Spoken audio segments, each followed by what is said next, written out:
Saat berjumpa denganmu, saat terindah dalam. Bismillahirrahmanirrahim. Assalamualaikum warahmatullahi wabarakatuh. Saya Nur Laili Fikriya, guru sejarah Han 1 Mojokerto. Saya juga mahasiswa PPG dalam jabatan Angkatan Kedua Kementerian Agama. Saya akan melaksanakan video praktik pembelajaran untuk ujian kinerja.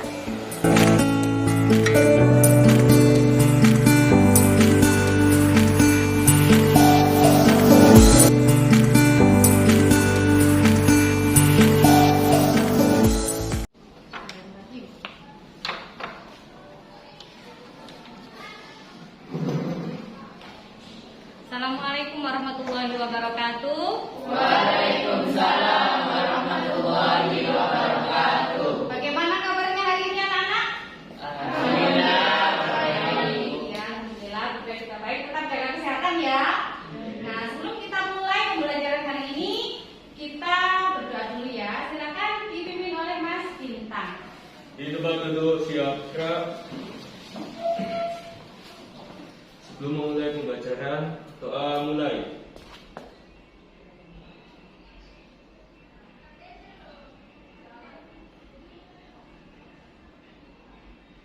Selesai. Untuk meningkatkan rasa nasionalisme kita kepada NKRI, mari kita menyanyikan lagu Indonesia Raya. Silakan semuanya berdiri.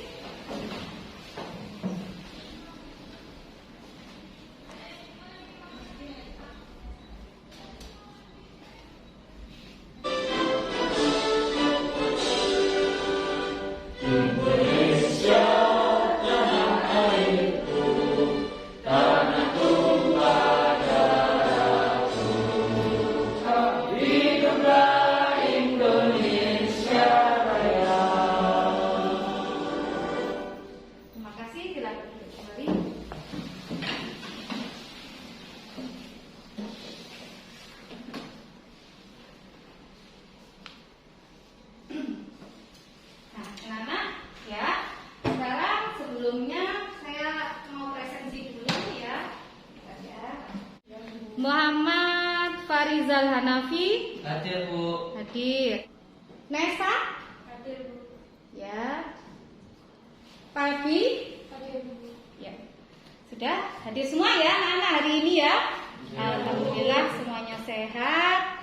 Nah anak-anak, coba kita mulai pembelajaran hari ini. Tetapi sebentar, saya lihat kondisi kelas dulu. Oke, ada sini, Nah, ya. Ayo samanya, Mas Arif. Di dulu di depan ya, Nak ya. Biar kelasnya bersih. Kalau bersih kan enak. Ya. Ya. Nah, begini ya. Jadi untuk menyemangati biar kita lebih semangat dalam pembelajaran, seperti biasa, salam sejarah. Salam gas merah. Salam sejarah. Salam gas merah. Salam sejarah. Salam gas merah. Terima kasih ya. Alhamdulillah semuanya semangat ya anak-anak ini ya. Nah, anak-anak sebelum kita masuk ke materi kita hari ini ya. Kemarin Putria menerangkan tentang apa? Revolusi Rusia. Ya, pintar masih ingat semua. Masih ingat apa yang sudah diterangkan Putria pada pertemuan sebelumnya tentang revolusi Rusia? Apa saja? Ayo. Apa? Tentang apa saja? Revolusi Rusia? Yuk, coba Rizal, revolusi Rusia. Apa yang kamu tahu? Penyebab revolusi tersebut Ya. diantaranya pemerintah Tsar Nicholas II yang Ya. reaksioner, susunan pemerintah Tsar yang buruk, perbedaan sosial yang mencolok, soal tanah, aliran-aliran yang menentang besar kekalahan perang. Ya. Jadi untuk materi sebelumnya yaitu tentang revolusi Rusia tadi sudah dijabarkan oleh Rizal. Bagus sekali dan jawabannya benar. Nah, jadi anak-anak pada pertemuan sebelumnya revolusi Rusia ya itu penyebabnya adalah sebab umumnya. Yang pertama itu adalah karena apa? Karena apa? Tadi Tsar Nicholas II yang reaksioner. Jadi di sini Tsar Nicholas II itu adalah sosok yang sangat reaksioner. Jadi semaunya sendiri. Nah, ini yang membuat masyarakat golongan bawah itu tidak suka. Ya. Kemudian selain itu juga kan apa tadi Mas Rizal? Yang kedua, Susunan pemerintahan Tsar yang buruk. iya, susunan pemerintahnya yang buruk. Jadi kalau Tsar Nicholas II ini dia cenderung bangsawan yang didahulukan. Jadi kaum-kaum yang di bawah, kaum-kaum miskin ya, itu tidak diperhatikan. Yang penting kepentingannya itu terpenuhi, kepentingannya bangsawan atau kerajaan terpenuhi sudah ya, seperti itu.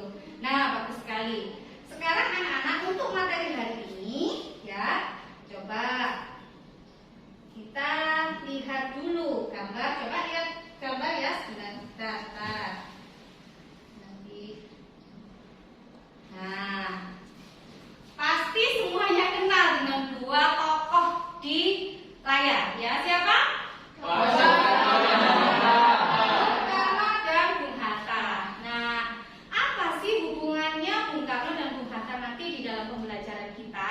Jadi anak-anak ya, Bung Karno dan Bung Hatta ini adalah tonggak awal sejarah kemerdekaan kita. Jadi kita itu kan merdeka. Siapa yang mewakili pada saat proklamasi itu kan beliau berdua ini sebagai wakil bangsa Indonesia. Nah, di situ terjadilah perubahan yang sangat signifikan di mana? Di Indonesia, di negara kita ya. Nah, anak-anak, dua tokoh ini adalah siapa tadi? Tonggak sejarah kemerdekaan kita. Ya, jadi apa yang akan saya terangkan hari ini yaitu tentang perubahan yang ada di Indonesia, yaitu revolusi Indonesia. Kalau kemarin kita mempelajari tentang revolusi Rusia, nah pada hari ini kita mempelajari tentang revolusi Indonesia. Nah, kita akan belajar tentang revolusi Indonesia. Kenapa ya kita belajar ini? Nah, nanti supaya kita bisa tahu bagaimana sih perjuangan bangsa Indonesia untuk meraih kemerdekaan. Ya, karena kemerdekaan itu bukan sesuatu yang mudah gitu ya. Jadi banyak sekali perjuangan, ya, banyak sekali pengorbanan yang harus dilakukan oleh masyarakat Indonesia. Nah, di sini akan memotivasi kalian supaya selalu apa? Selalu maju, kerja keras. Kalau kita sudah kerja keras, kita berusaha, pasti nanti hasilnya insya Allah akan memuaskan. Gitu ya anak-anak. Nah, pada hari ini, dalam revolusi Indonesia ini, nah ini yang akan kita bahas. Coba dilihat, ya. Sebentar. Kompetensi dasar, ya. Menganalisis pemikiran-pemikiran yang melandasi revolusi besar dunia, yaitu Amerika, Prancis, Cina, Rusia, dan Indonesia. Karena Amerika, Prancis, Cina, Rusia sudah kita pelajari sebelumnya, hari ini kita mempelajari tentang revolusi Indonesia dan pengaruhnya bagi kehidupan umat manusia pada masa kini. Kemudian, nah kita lihat tujuan pembelajaran kita hari ini adalah yang pertama, melalui kegiatan diskusi kelompok, peserta didik dapat menganalisis pemikiran-pemikiran yang melandasi terjadinya revolusi Indonesia dengan tepat. Kemudian yang kedua, melalui kegiatan diskusi kelompok, peserta didik dapat menganalisis jalannya revolusi Indonesia dengan tepat. Kemudian yang ketiga, melalui kegiatan diskusi kelompok, peserta didik dapat menganalisis dampak revolusi Indonesia terhadap masyarakat saat ini dengan tepat.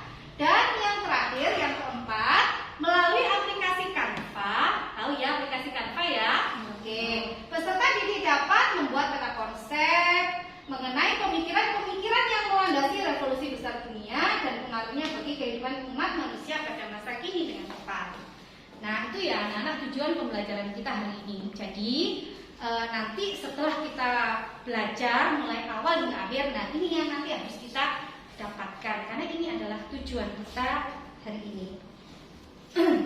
Nah, anak-anak sebentar, selanjutnya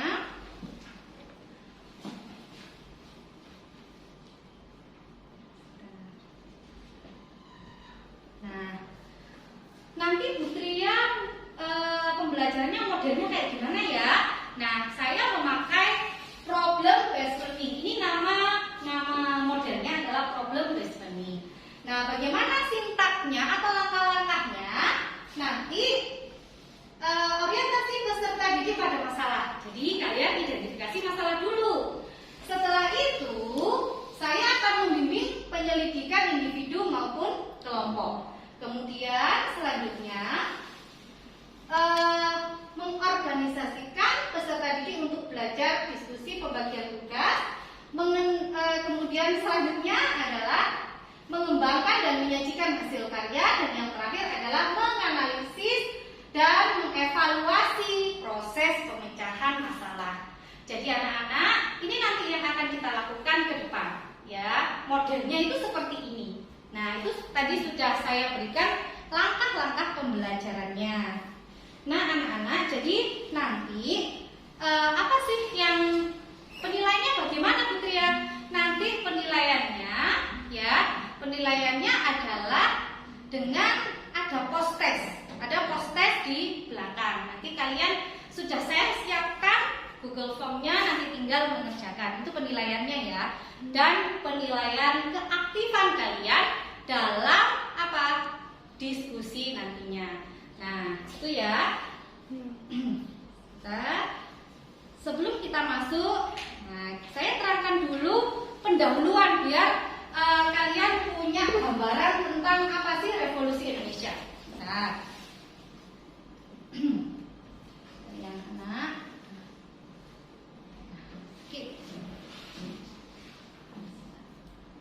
Nah, jadi pokok bahasan kita adalah pemikiran-pemikiran yang melandasi revolusi Indonesia. Kalian bisa buka buku paket kalian ya tentang revolusi Indonesia. Revolusi Indonesia itu, nah revolusi Indonesia, nah ini bisa kalian lihat di sini. Revolusi Indonesia merupakan sebuah masa saat Indonesia kembali berkonflik dengan Belanda. Jadi pada awalnya ya kita itu kan merdeka tahun 1945, ya kan? Nah setelah merdeka itu kan kita merdeka pada saat Jepang menyerah tanpa syarat ya kepada sekutu karena Jepang kalah pada Perang Dunia Kedua, ya kan? Nah kemudian di sini. Nah, di sini karena Jepang itu kan sudah kalah dengan sekutu. Nah, sekutu akhirnya apa? Sekutu ingin kembali ke Indonesia, ingin kembali meraih atau mengambil alih Indonesia. Kenapa? Karena kan memang kalau perang, misalnya Jepang kalah dengan sekutu, berarti jajahannya Jepang kan menjadi haknya siapa? Sekutu. Nah, di sini padahal pada saat vacuum of power, ya, pada saat vacuum of power, Indonesia itu kan sudah apa? Sudah memproklamirkan kemerdekaan, ya kan? Nah, sudah memproklamirkan kemerdekaan. Jadi di situ Indonesia saya itu sudah merdeka, ya. Ternyata apa? Ternyata, nah ini kembali berkonflik dengan Belanda. Jadi sekutu datang lagi, ya, untuk dengan tujuan mengambil alih lagi. Tetapi di situ sebenarnya kalau sekutu itu disambut baik sih oleh tokoh-tokoh Indonesia, oleh pemerintah Indonesia. Cuma tidak sukanya adalah karena di situ ada peran Belanda. Nah, jadi ini ya anak-anak, jadi revolusi itu kan perubahan yang sangat besar terjadi di Indonesia karena kita harus dijajah, kita merdeka. Ternyata setelah merdeka kita sudah mencapai kedaulatan ya, kita sudah memproklamirkan kemerdekaan. Ternyata kok ada yang ingin masuk Indonesia lagi. Siapa itu yang ingin menguasai? Adalah Belanda. Iya. Masa kita mau dijajah lagi kan gitu ya. Nah, disinilah nanti terjadi revolusi. Jadi revolusi tersebut nantinya berujung pada berakhirnya pemerintah kolonial Belanda di Indonesia. Sampai nanti tahun 49 pada akhirnya kita mendapatkan kedaulatan penuh dari Belanda. Nah, anak-anak itu yang bisa diterangkan Bu Tia. Nah, ada yang ditanyakan dari materi yang sudah saya terangkan tadi, mungkin ada yang belum paham, silakan ditanyakan. Ya, silakan Mas Aris. Bagaimana bentuk revolusi di Indonesia? Nah, bagaimana bentuk revolusi di Indonesia? Ada lagi? Silakan. Ya, silakan. Apakah pengaruh revolusi untuk masyarakat Indonesia? Bagaimana kondisi masyarakat Indonesia pada saat itu? Oke, bagus sekali. Jadi mulai pada saat proklamasi 17 Agustus hingga pengakuan kemerdekaan Indonesia pada tahun 49. Nah, kita kan tidak tahu ya apa yang terjadi di dalamnya. Nah, Mas Aris sudah tanya tadi ya. Nah inilah nanti yang akan kita analisis menjadi permasalahan kita ya. Nanti yang akan kita diskusikan. Begitu juga dengan pertanyaan yang kedua ya. Pertanyaan kedua tadi adalah bagaimana sih kondisi masyarakat Indonesia pada saat itu? Kan kita sudah merdeka ya. Kok kita mau dijajah lagi? Kita kok diserang-serang lagi? Padahal kita merasa kita itu kan sudah merdeka seperti itu. Nah, anak-anak itulah nanti yang akan kita diskusikan. Oke? Nah, sekarang akan Ibu buat jadi 4 kelompok ya. Nanti kelompok 1 di sana, kelompok 2, kelompok 3 dan kelompok 4 ya. Untuk kelompoknya seperti yang pada pertemuan sebelumnya sudah saya berikan, untuk kelompok sama aja seperti yang kemarin itu. Silakan berkumpul dengan kelompoknya masing-masing. Ini LKPD-nya ya anak-anak. Jadi sudah disiapkan Bu Tria lembar kerja beserta didiknya. Ya, jadi di sini nanti kalian bisa menjawab pertanyaan-pertanyaan yang ada di dalam situ yang nanti kalian diskusikan dengan kelompoknya tentang permasalahan-permasalahan yang ada. Nah, kelompok 1 membahas tentang apa? Jalannya. Kelompok 1 membahas tentang kondisi masyarakat Indonesia pada awal revolusi. Ya, kelompok 1. Kelompok 2 perjuangan bersenjata. Karena revolusi itu kan ada 2, yang ada bersenjata dan ada diplomasi atau perundingan. Jadi yang kelompok 2 itu yang bersenjata, kelompok 3 yang diplomasi atau diplomatik. Nah, kelompok 4 yang apa? Pengaruhnya ya. Pengaruh revolusi Indonesia. Ya, silakan dikerjakan ya. 15 menit silakan dikerjakan. Itu sudah ada kok di LKPD-nya. Oke. Ada tempatnya. Kalau nggak keluar,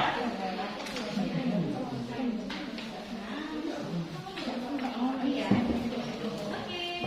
Selamat mengerjakan. Bisa lihat di buku paket, bisa lihat di modul, bisa lihat HP, ya. Oke. Kalau ada yang belum paham, boleh tanya Bu Tria ya.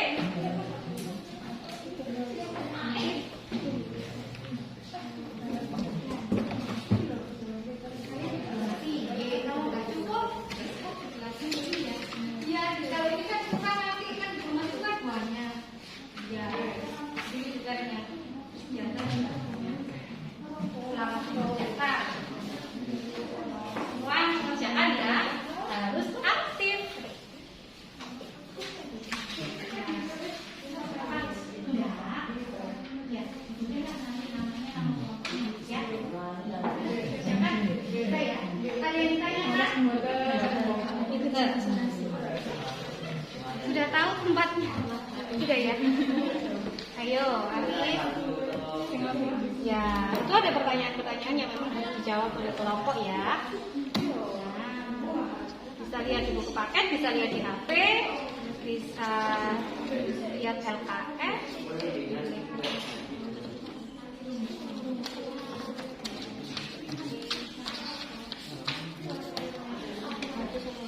300 ya.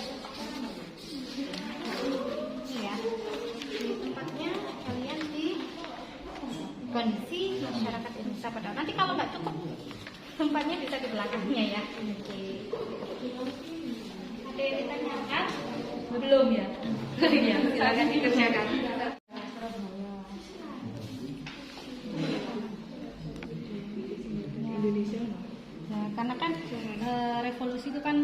ya, ada bersenjata, ada diplomasi. Jadi samain yang bagian bersenjata. Banyak sekali pertempuran yang ada di Indonesia. Di buku paket ya, tentang apa itu kelompok 1? Tentang kondisi masyarakat Indonesia pada awal revolusi. Ya, silakan diwakili oleh Aris dan dua orang. Aris dan dari saya, silakan.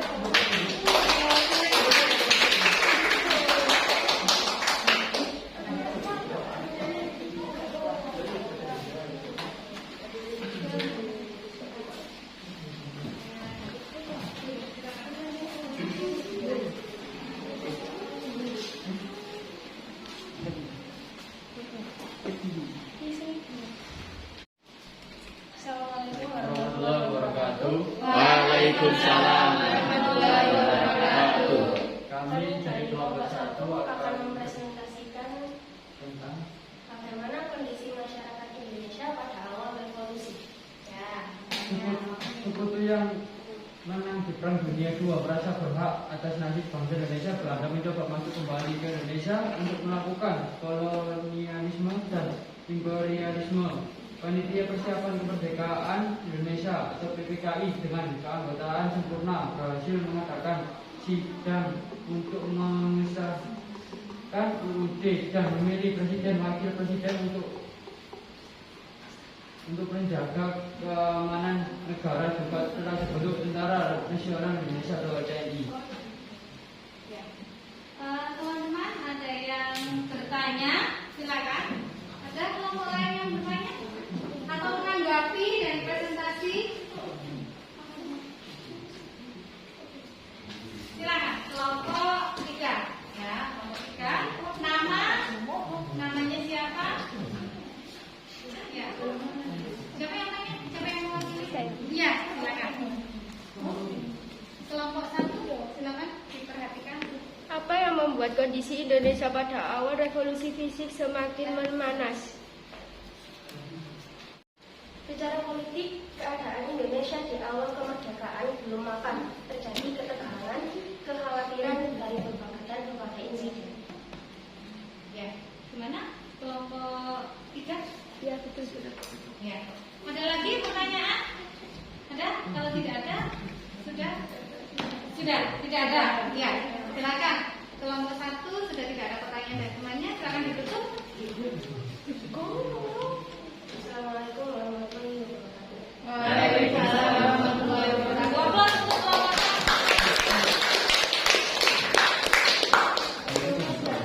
Ya. Ya, itu tadi ya. Kita sudah membahas permasalahan yang pertama.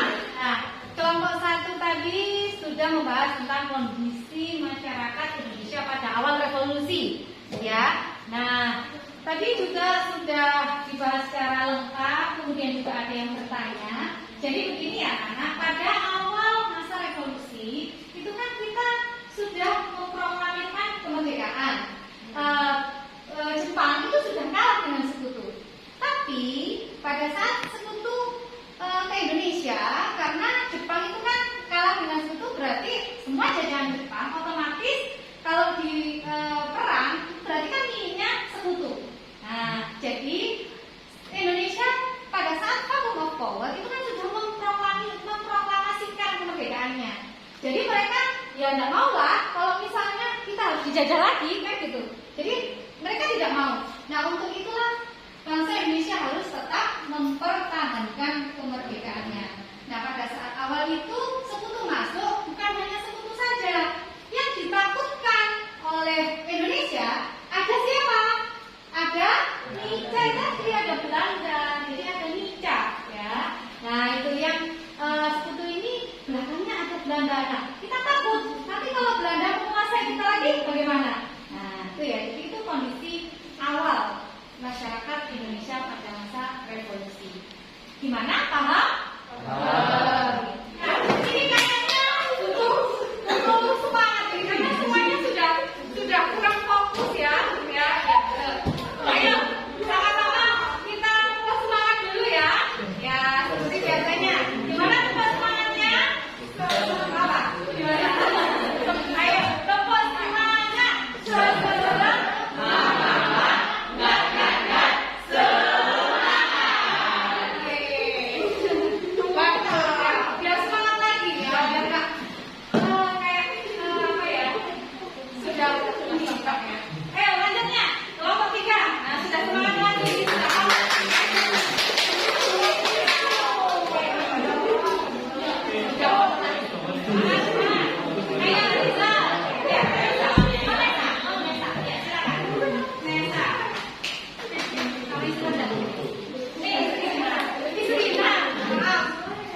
Di sini aja.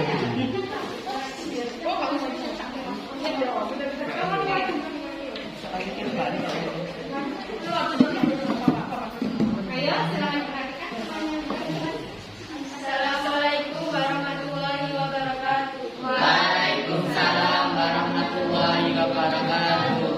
Di sini saya akan mempresentasikan perjuangan diplomasi. Perjuangan yang lebih mengutamakan perlindungan, menarik simpati dunia internasional serta menghasilkan kesepakatan. Satu, perundingan lingkar jadi. Perundingan lingkar jadi dilaksanakan pada tanggal 10 November 1946. Di lingkar jadi Cirebon, Jawa Timur, Jawa Barat, dalam perundingan ini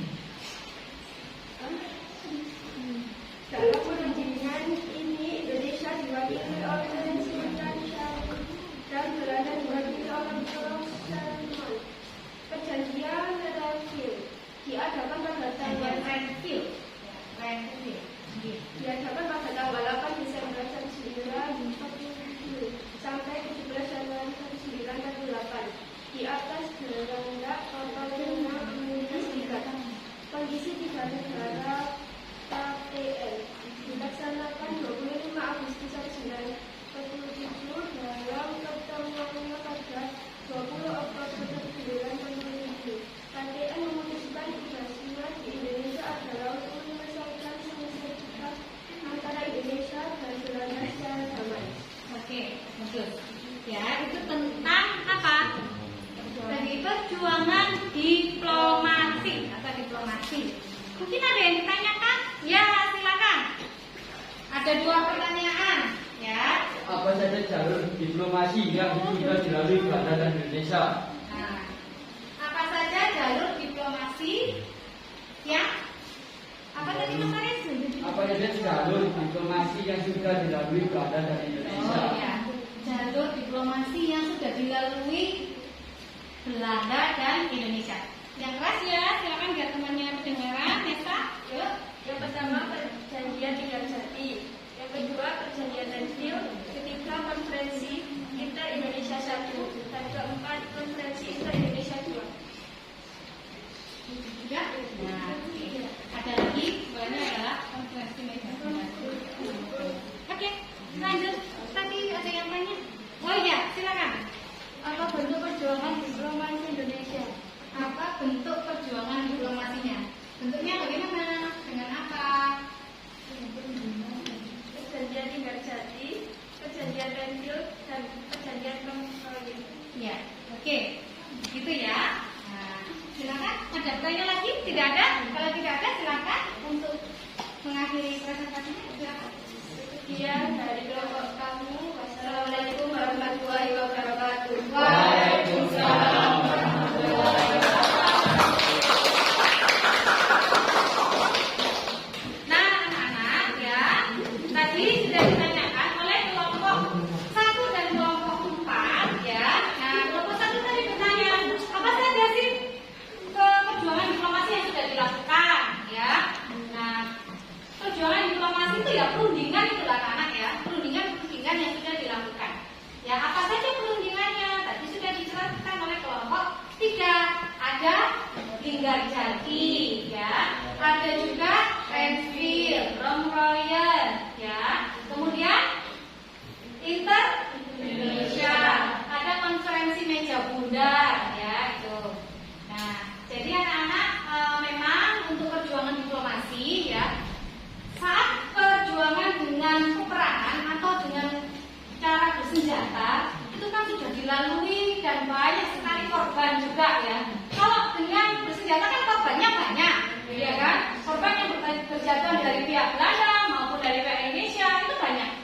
Nah, bagaimana supaya kita itu, karena diplomasi itu menurut tokoh-tokoh Indonesia itu lebih elegan, ya? Karena apa? Bisa membawanya ke forum internasional. Nah, kan gitu ya. Nah, kalau misalnya bersenjata itu sudah luar biasa loh. Kita ingat loh pada saat pada saat 10 November, ya, bagaimana Bung Tomo ya memberikan semangat pada arek-arek Surabaya untuk terus berjuang pada titik darah penghabisan. Begitu juga dengan pada saat peristiwa Bandung Lautan Api, ya pada saat tadi itu kan semua mereka Indonesia sendiri membumi hanguskan apa Bandung supaya tidak dibuat sarangnya atau tempat atau dikuasai sama pihak asing ya. Jadi dia dibumi hanguskan saja biar mereka tidak bisa di sini. Nah, itu caranya. Kemudian untuk diplomasi ada Linggarjati ternyata Belanda mereka mengikuti atau malah tidak mengikuti ya. Mereka kan akhirnya dengan kita sudah melakukan perundingan Linggarjati, perjanjian Linggarjati itu, tapi ternyata Belanda tidak taat dengan perjanjian Linggarjati. Jadi tidak taat dengan perjanjian Linggarjati. Akhirnya ada perjanjian lagi kayak gitu ya. Sampai akhirnya diplomasi ini terus sampai ke di KMP itu nanti ada. Bagaimana sih pengaruh revolusi itu untuk masyarakat pada waktu itu dan saat ini ya? Memang pada saat itu masyarakatnya jelas kelaparan, Kenapa? Karena kan kita pada saat diplomat bersenjata ya, itu kan semua banyak sekali korban ya, kejatuhan. Nah, disitulah banyak yang kelaparan, bahan bakar juga menipis ya. Nah, kemudian untuk pengaruhnya sekarang bagaimana ya? Yang sudah kita alami sekarang, karena kita tidak akan itu lagi ya. Jadi kita tidak boleh, kita jangan sampai kena rongrongan siapa, warga asing atau orang asing sehingga NKRI kita terkoyak. Jangan sampai ya. Jadi kita harus tetap mempertahankan NKRI gitu ya, Nana. Nah, pada akhirnya bagaimana penyerahan kedaulatan itu ya? Penyerahan kedaulatan itu ya. Jadi di Belanda ada penandatanganan penyerahan kedaulatan dari Belanda ke Indonesia. Nah, pada saat inilah yaitu pada tanggal 27 Desember 1945 27 Desember 1949 setelah kita melampaui banyak rintangan baik itu dari persenjataan, dari perang dan diplomasi ya, akhirnya kita bisa merdeka secara penuh pada tahun 1949. Kita merdeka secara penuh pada tanggal berapa tadi? 27 Desember 1949. Karena di sini kita sudah diakui kedaulatan kita oleh negara-negara asing ya, atau negara-negara lain ya. Karena bagaimana dengan pembelajaran hari ini? Senang? Senang, Bu. Ya, alhamdulillah kalau kalian senang. Berarti untuk hari ini ya, karena kita sudah belajar dari awal hingga akhir. Nah, Putria ingin tahu, adakah dari kalian yang bisa memberikan kesimpulan pembelajaran kita hari ini? Siapa? Ya, Fitri, silakan. Revolusi Indonesia terjadi pada tahun 1945 sampai 1950. Masa revolusi yang cukup berat ini yaitu mempertahankan kedaulatan di tengah-tengah ancaman dari pihak Belanda yang masih ingin tetap menguasai Indonesia. Oke. Ada lagi? Bagus sekali ya. Pada masa revolusi ini juga banyak pertempuran, Bu. Misalnya pertempuran di Surabaya 10 November 1945, pertempuran Ambarawa dan lain-lain. Iya, bagus. Semua jawabannya bagus-bagus. Jadi kesimpulannya sudah lengkap.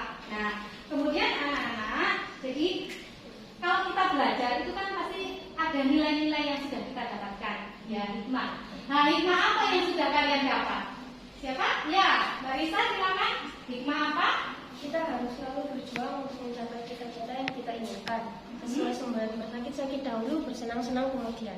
Karena pada akhirnya, setelah perjuangan, Indonesia mendapatkan kemerdekaan yang diakui oleh dunia internasional. Bagus ya, bagus sekali. Jadi segala sesuatu yang kita lakukan itu memang harus ada pengorbanan. Memang kita harus berkorban dulu ya, bersakit-sakit dahulu, bersenang-senang kemudian. Jadi juga dengan perjuangan bangsa Indonesia, banyak sekali pertempuran, banyak sekali korban jiwa, tapi pada akhirnya kita mendapatkan kedaulatan secara penuh pada tahun 1949. Nah, anak-anak, pembelajaran kita sudah selesai. Tugas untuk keterampilannya adalah kalian membuat peta konsep dengan infografis itu ya melalui aplikasi Canva. Ya, tahu kan ya aplikasi Canva? Bagus. Nah, kalau tahu berarti jangan lupa dikumpulkan di pertemuan selanjutnya. Ya. Nah, untuk pertemuan selanjutnya materinya adalah tentang apa? Paham-paham besar dan pengaruhnya terhadap gerakan nasionalisme siap-siapnya Republika. Ya, sesuai yang ada di ini ya, yang sudah ada di paket itu di belakangnya sudah ada. Nah, anak-anak terakhir adalah kita post test dulu. Sudah disiapkan Putri ya? Silakan dilihat di Google Form-nya di HP kalian masing-masing. Ya. Nah, sudah? HP-nya sudah dibuka semua? Di Google Form ya, di Google Form itu ada soal 5. Ya, silakan dibacakan. Saya tunggu 5 menit. Silakan. Dikerjakan sendiri-sendiri 5 menit ya.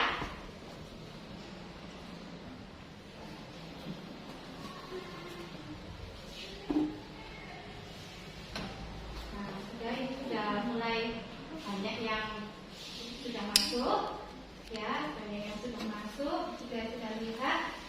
Nah, sudah semua anak-anak? Sudah. Alhamdulillah. Nah, alhamdulillah nilainya pun juga sudah bagus, sudah di atas KKN. Berarti kalian sudah benar-benar memperhatikan bagaimana pembelajaran hari ini dan kalian mengikuti pembelajaran hari ini dengan baik sekali. Oke, sebelum kita akhiri pembelajaran hari ini anak-anak ya. Nah, tolong dipimpin juga dulu Mas Bintang. Kita duduk siap.